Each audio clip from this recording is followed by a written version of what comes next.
Bueno, bienvenido Jorge Coan, secretario de Transporte de la Ciudad de Buenos Aires. Mucho gusto, muy amable de conversar con nosotros.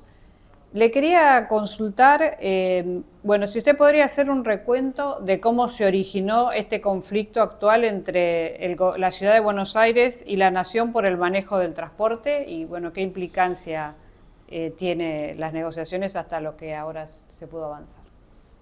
Bien, bueno, buenas tardes también. En realidad no hubo conflicto como tal, sino posiciones de cada una de las jurisdicciones del gobierno nacional, por un lado, que era el que tenía el control y la gestión de todo el sistema de transporte automotor en el área metropolitana de Buenos Aires, que incluye la ciudad y 42 municipios que rodean a la ciudad, que es el conurbano, y la Ciudad de Buenos Aires, que después del cambio de la Constitución en 1994, debería haber tomado control al transferírsele la jurisdicción y la competencia sobre las líneas que operan dentro de la ciudad. Y en esto hay que hacer una aclaración que se refiere a las líneas que empiezan y terminan su recorrido dentro de la ciudad. Que son 31. Que son 31 líneas. Hay otras líneas, 103 líneas más, que operan entre la provincia, en algunos de sus municipios o varios, y la ciudad. Esos tráficos que van, entran y salen de la ciudad siguen siendo de jurisdicción nacional, porque la Constitución Nacional prevé que los tráficos que se hacen entre más de dos jurisdicciones los controla el gobierno nacional. Entonces lo que estaba en debate en todo caso era transferir esas 31 líneas de la jurisdicción nacional a la jurisdicción de la Ciudad de Buenos Aires. Sí. Pasaron 30 años desde ese cambio constitucional y esto no se hizo efectivo, como no ocurrió tampoco la transferencia de otros servicios. Servicio de justicia, el puerto de la Ciudad de Buenos Aires, la terminal de ómnibus de la Ciudad de Buenos Aires, de larga distancia. El subterráneo sí se transfirió en su momento. Y entonces empezó, en todo caso, el debate sobre las 31 líneas de autotransporte público de pasajeros como consecuencia de la discusión que hubo acerca de quién pagaba los subsidios a la tarifa baja que hoy pagan los pasajeros. Hasta el año 2002, el transporte del área metropolitana de Buenos Aires no recibía subsidio del Estado, excepto los ferrocarriles. Los pasajeros pagaban su tarifa, compraban el boleto, subían al transporte y viajaban y no hubo que pagar subsidios. ¿Por qué las empresas de transporte automotor, en general eficientes, más allá de las opiniones que cada uno tenga sobre el sistema en su conjunto o sobre la línea que pasa por la esquina de su casa o la que uno toma habitualmente, el sistema funcionaba relativamente bien? Mucha frecuencia, muchos servicios, paradas cada 3 cuadras, de cualquier lugar de la ciudad en que uno se paraba, a 2, 3, 4 cuadras había un servicio de ómnibus. A partir del 2002, el gobierno de ese momento empezó con un subsidio que fue cada vez creciendo más. Y se llegó a diciembre del 2023 con un subsidio que era más del 90% del total de lo que costaba cada viaje. Ya en el 2019 se hizo, como consecuencia del pacto fiscal que se firmó en el 2018, el gobierno de la Nación, en ese momento presidido por el ingeniero Macri, y el gobierno de la Ciudad de Buenos Aires firmaron un acuerdo, lo mismo hizo Nación con todas las provincias, por las cuales el subsidio lo iban a empezar a pagar las jurisdicciones locales. Y la Ciudad de Buenos Aires empezó a pagar el subsidio, repito, en enero del 2019, el total del subsidio. En el 2020, con la pandemia, el gobierno nacional le retiró a la ciudad parte de los fondos de la coparticipación, que dio lugar después a muchas discusiones, a la intervención de la justicia y un fallo de la Corte Suprema. Simultáneamente con el retiro de los puntos de la coparticipación que el gobierno nacional le quitó a la ciudad dejó de pagar el 100% del subsidio y en números redondos empezó a pagar el 50%. Del subsidio. Desde Claro. entonces hasta ahora, la ciudad pagó, y digo hasta ahora, hasta el mes de agosto Sí. incluido, la ciudad pagó la mitad del subsidio que había que pagar. Desde el comienzo del gobierno actual, del presidente Milei, Sí. el gobierno nacional anunció que todas las jurisdicciones tenían que pagar el subsidio de los usuarios que usaban su sistema de transporte. Claro. Esto ya se había completado en todo el país, excepto con la Ciudad de Buenos Aires y parcialmente con la provincia Sí. de Buenos Aires. Este anuncio, que fue de orden general y ya desde diciembre que asumió el gobierno nacional, veníamos discutiendo desde la ciudad con el gobierno nacional una relación de convivencia con los números que estaban sobre la mesa y que en algún momento Sí. la nación iba a reclamarle a la ciudad que pagara el total. Está. Este reclamo se hizo en forma intempestiva en finales de julio, anunciando que a partir del 1 de septiembre la ciudad iba a tener que volver a pagar el 100% del subsidio. Claro. A raíz de esto que reclamó la nación, y la ciudad no contaba con estos recursos en su presupuesto, Sí. la ciudad resistió a hacer este pago, dado que tampoco se había cumplido el precepto constitucional de 1994 de transferir Sí. las líneas. Entonces, la ciudad reclamó que para poder pagar este subsidio quería ser parte de la discusión con las empresas de los costos de operación, de los parámetros que se utilizan para Claro. determinar la tarifa, participar en la definición de las tarifas y como resultado de las tarifas después viene complementariamente el pago del subsidio. Este reclamo generó algunos debates entre nación y ciudad Sí. hasta que se decidió firmar un acuerdo. Este acuerdo se terminó firmando el martes de la semana pasada Sí. y por este acuerdo la nación le transfiere a la ciudad las 31 líneas que, insisto, son las que no salen de la ciudad en ningún momento. Claro, claro. Los viajes empiezan y terminan dentro de la Ciudad de Buenos Sí. Aires. Estas son las 31 líneas que se transfirieron y como contrapartida, la ciudad a partir del mes de septiembre paga el 100% del subsidio. Claro. Lo único que la nación no va a dejar de pagar es lo que se llama el atributo social, que se lo sigue pagando a los usuarios que usan el transporte en la Sí. Ciudad de Buenos Aires como al resto del país. Este atributo social son los descuentos que tienen o los jubilados o las personas discapacitadas o los que tienen planes AUHs o distintas formas Claro, de claro. contribución del Estado por gente que no está con recursos Claro. económicos para poder pagar el total de la tarifa. Esto lo va a seguir pagando la nación. ¿Y qué cambia a corto plazo para el usuario? Hay algo, el usuario de estas 31 líneas, ¿no? Porque usted bien señala que es solamente 31 líneas. Va a tener un tiempo que la tarifa va a ser la misma y después se va a adecuar. No necesariamente se va a adecuar para estas 31 líneas, porque hay un convenio implícito, que ahora se va a hacer explícito, que tanto la Ciudad de Buenos Aires como la jurisdicción nacional, el gobierno nacional y la provincia de Buenos Aires tienen un pacto de coordinación y sobre todo de coordinación tarifaria, Claro. porque los servicios no están diferenciados. Hay empresas de jurisdicción nacional que tienen parte del recorrido superpuesto con el de la ciudad y el usuario que va a una parada y que tiene la alternativa de tomar Sí. 2 o 3 líneas para su viaje, no tendría mucha lógica que si toma la línea Claro. de un número pague una tarifa y si toma otra línea para el mismo Claro. recorrido, con el mismo Sí, origen, el entiendo. mismo destino, pague otra tarifa. Esto sería un retroceso, para el usuario sería un conflicto, Sí. generaría estrés y tensiones que no son Sí, sí. recomendables, así que diferenciación tarifaria no va a haber. No va a haber. Lo que sí va a haber es participación en las discusiones con las empresas acerca de los costos y las tarifas, Claro. y vamos a poder aportar nuestra opinión y nuestra decisión a la decisión que se tome respecto de las tarifas. Antes la tomaba la nación solamente. Solamente. Ahora Claro. esa discusión va a tener la participación Claro. de la ciudad. ¿Y cuáles son los principales desafíos que tiene por delante en su gestión?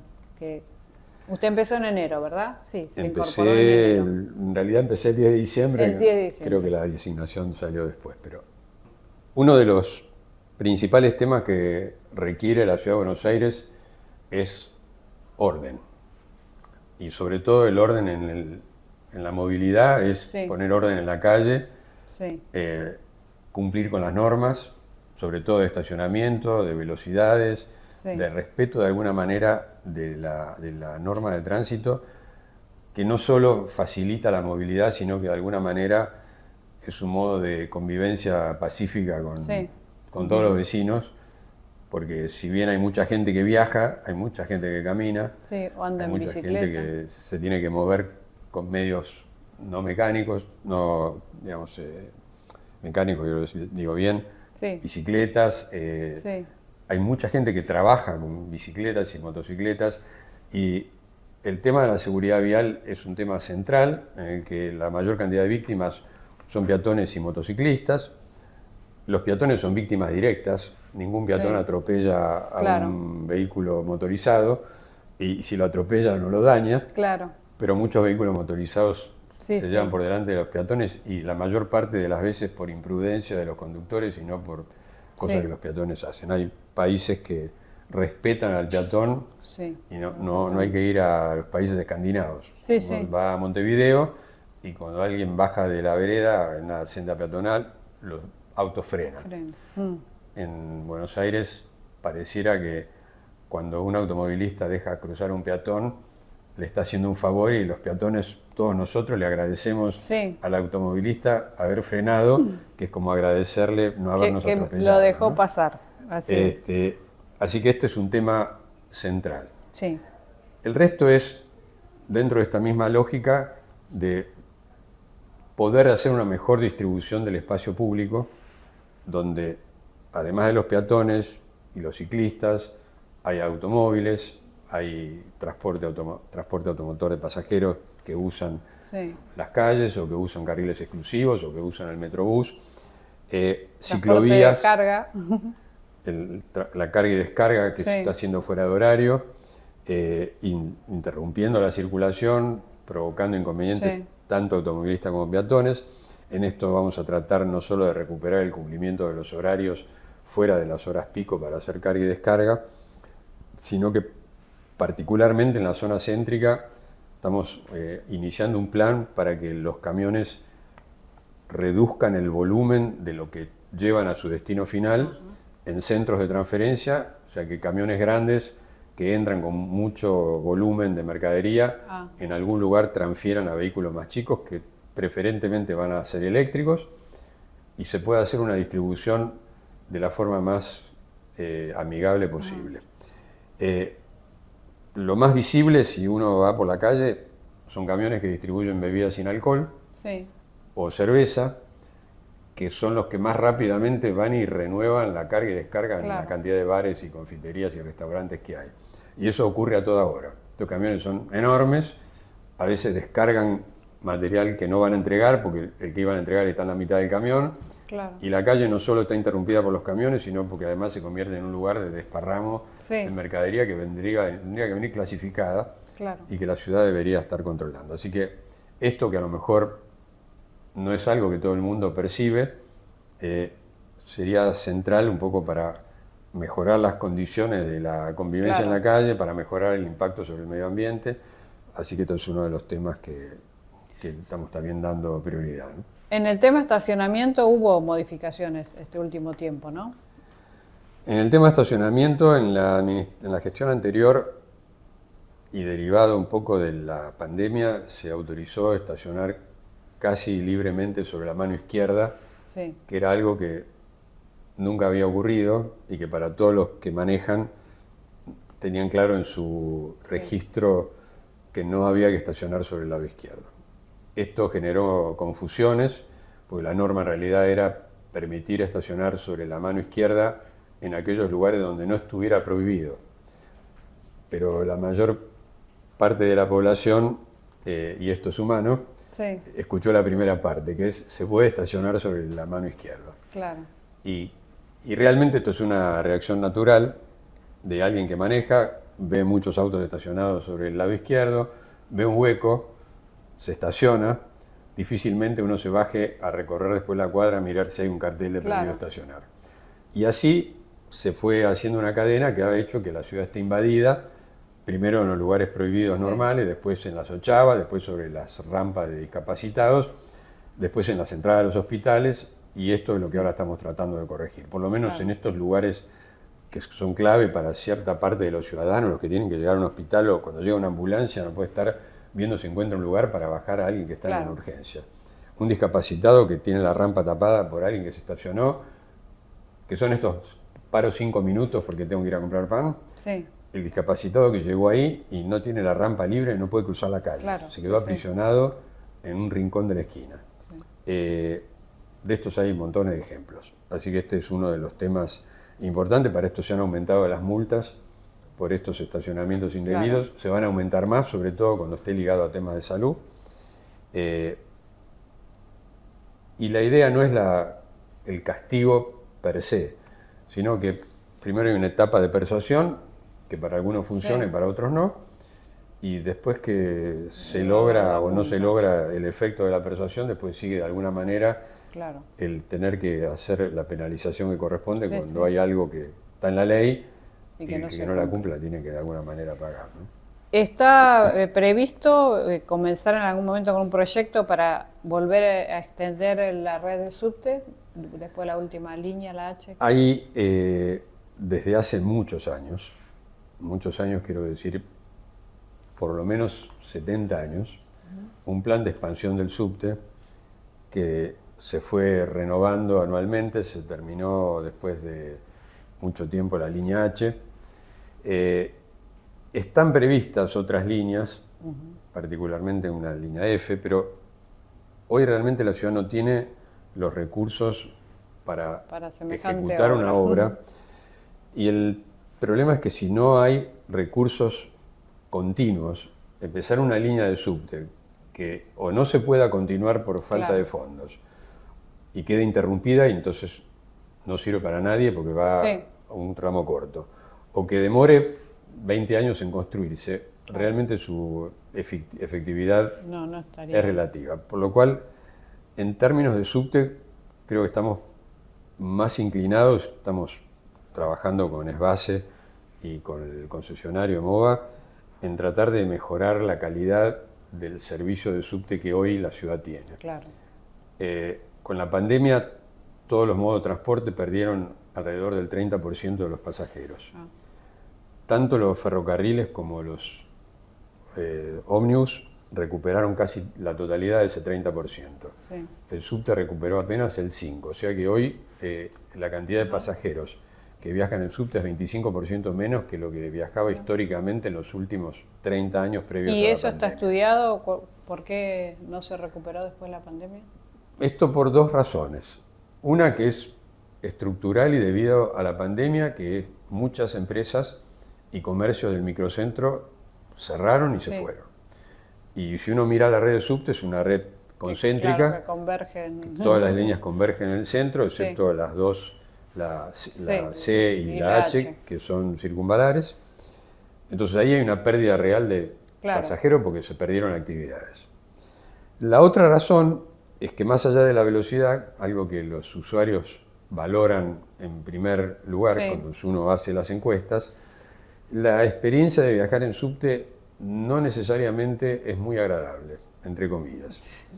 Hay que ir abajo, los pasillos son angostos, en algunos momentos son oscuros, el entorno ambiental no es muy agradable, y si uno lo compara con ir en un colectivo, aunque vaya parado, viendo la calle, o viendo verde, o viendo plazas, naturalmente uno prefiere estar en la superficie.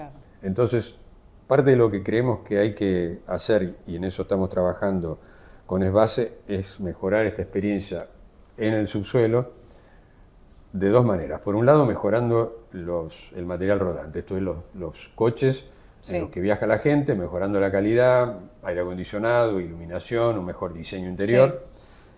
Y por otro lado, mejorando la calidad de los espacios por los que la gente camina. Andenes, conexiones, donde se hacen los cambios de línea, Sí. las combinaciones, de modo tal de que esta aprehensión natural que uno tendría por tener que ir al subsuelo y Sí. por estar en un ambiente que no es de lo más agradable, se sustituya por algo Claro. que tenga un mayor atractivo. Sí, sí. En esto a lo mejor se puede incluso combinar con actividad comercial, con locales o con Claro. cosas que le hagan mejor a la experiencia del estadía. viajero que lo que tiene Sí, ahora, no es casual también que después de la pandemia y un poco quedó cierta fobia o no fobia, pero cuidado con el tema del contagio de los Sí. espacios cerrados. También no es lo mismo ir en un colectivo con la ventanilla abierta que en un subte encerrado, ¿no? Sí. Por último, le quería preguntar, de acuerdo a su experiencia, ¿qué modelos de ciudad le han parecido interesantes y, digamos, con ciudades con características parecidas a Buenos Aires, con muchísima concentración urbana, con 3 millones y pico de habitantes, más gente que entra a trabajar y sale, o que viaja por temas de salud o trámites? ¿Ha visto alguna experiencia donde, partiendo de una situación parecida a Buenos Aires, se haya podido resolver satisfactoriamente o avanzar por lo menos? Sí. Buenos Aires tiene una dimensión que a lo mejor los porteños y los habitantes del área a veces no tenemos bien dimensionada. Esto, más allá de los 3 millones y medio de habitantes que viven en la ciudad de Buenos Aires, forma parte de un conurbano de 17 millones y medio de personas. Claro. En ese espacio se realizan 26 millones de viajes diarios. De esos 26, en la ciudad ocurren 8 millones. O sea, estamos hablando de cifras Sí, sí. enormes. Entonces no es fácil, si uno tuviera que hacer una comparación del óptimo de un planificador urbano, Claro. a lo mejor el óptimo sería, no sé, Curitiba, Claro. donde se hicieron las primeras experiencias de BRT, acá más o menos parecido al Metrobús, pero fue una ciudad que se diseñó Claro. pensando en lo que iba a ser en el futuro y lo que iba a ser su sistema de transporte. De modo tal de que es aspiracionalmente un lugar deseable, Sí, pero que en pero improbable. un área urbana como la que vivimos nosotros seguramente es improbable. Mirando el mundo, y mirando el mundo donde hay transporte público, uno podría imaginar, no sé, Nueva York o Washington o San Sí. Francisco, pero son ciudades que tienen una muy fuerte participación del automóvil particular, Claro. con una red de estructura de autopistas y de vías Sí. que viene de otros tiempos, de modo tal de que no es muy comparable. Así que necesariamente nos tenemos que focalizar en Europa. Y si uno mira los sistemas de transporte de Madrid, París o Londres, a lo mejor París tiene un desarrollo muy importante, tiene una autoridad metropolitana que ha sido histórica, Sí. de décadas. Londres tiene un sistema de transporte también muy avanzado.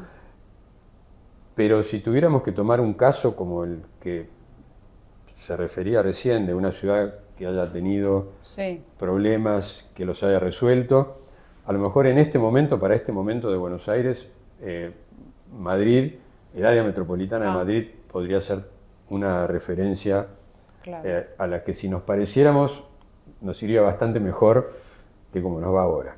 Madrid ha tenido problemas en el pasado graves de estacionamiento, de incumplimiento de las normas, Sí. del tránsito, de descoordinación con el sistema de transporte público, y en relativamente pocos años tiene un sistema muy competitivo donde el cumplimiento de las normas es Sí. casi riguroso, con tecnología muy avanzada, con centros de digitalización de información de tránsito y de transporte que les permite tener control casi in situ de lo que está pasando en la calle.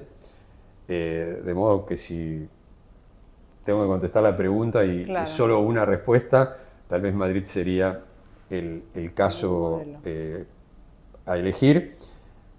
Y para complementar la respuesta, y como consecuencia de todo esto, estuve en el mes de mayo trabajando con las autoridades de Madrid y viendo un poco las experiencias. El ministro de Infraestructura posteriormente también fue, y terminamos finalmente hace 2 meses firmando un convenio de cooperación Ajá.